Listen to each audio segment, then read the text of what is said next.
All right, I got the new Sigma 35 1.4, and compared to the new Sony, it's a little thicky thick, you know what I'm saying? But, you know, let's see what it's about. I'm gonna take some photos of Deborah, and yes, sir.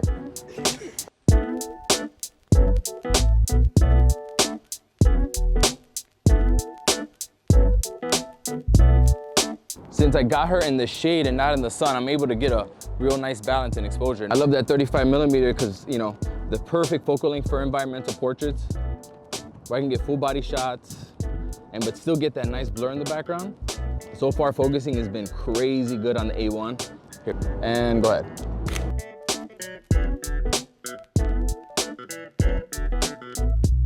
For this shot, you know how I love framing my shots, and this streak of light that's coming right here, like this gives me the ability to kind of frame her up. So if I pose her on this side like this, if I pose her here, that streak is in the composition almost like framing her up.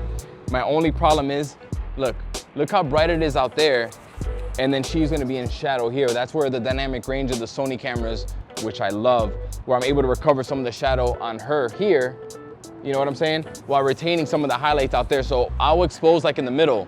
Like I'll slightly overexpose the background, slightly where I know where I can recover it, but enough where I can recover the shadows on her.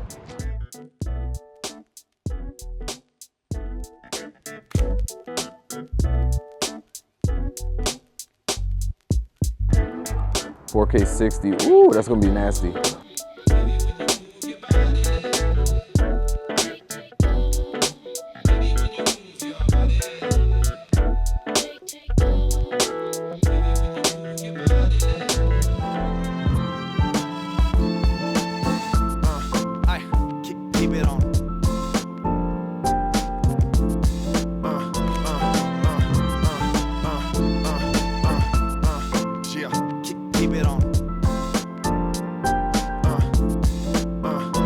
Now we're changing this shot up a little bit. We got some really harsh sunlight. That's not a good thing, but we're gonna work with it. As long as she keeps her chin upwards, where she's not casting, you know, the hair's not casting a shadow on her face, we should be fine.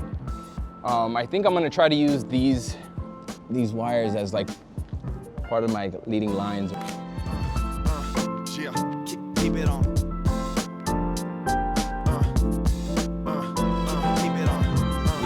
So I could go where I could lift her chin up and get more lighting, or I could just completely go in shadow to drop your chin more down. I got very minimal light on her face, which I could recover in post.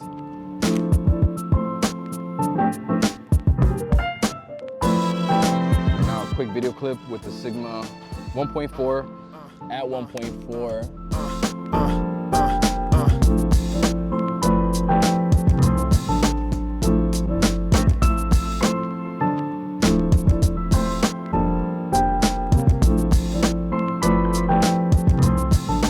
Looking for different ways to frame the shot, and now I got the railing kind of framing her up over here. I want your body to be in shadow somehow, but your face to be in the light. Keep it on. Keep it on.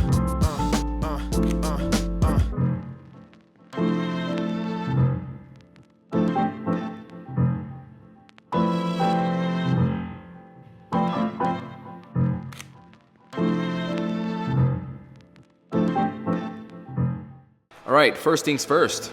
This video is not sponsored, but hey, if you want to support your boy, I got some Lightroom presets and my retouching tutorial. The link will be down below for that. All the images in this video were edited using my presets, so you may want to check them out.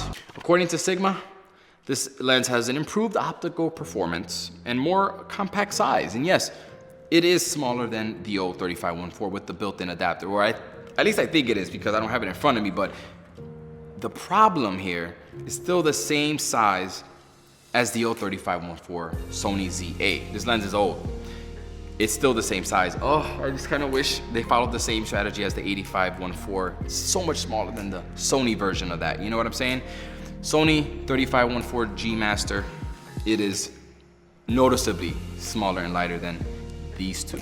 But after using it, and you know I'm mainly a Sony user, you're getting those top-notch optics. You're getting crazy sharp images.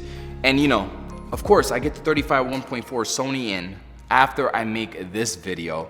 So what I did was I made a comparison video, and that video is coming out in a couple days. I'm editing it right now, so stay tuned for that one.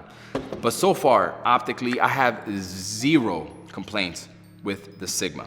It also has 11 rounded aperture blades. It has all the buttons and switches that you would want in a flagship lens, you know, the Art series. You're getting better autofocusing. This is an important one. The old one had the built-in adapter, you know, a little wishy-washy. This one, it focuses like a native lens. And you know, I know my Sony cameras, okay?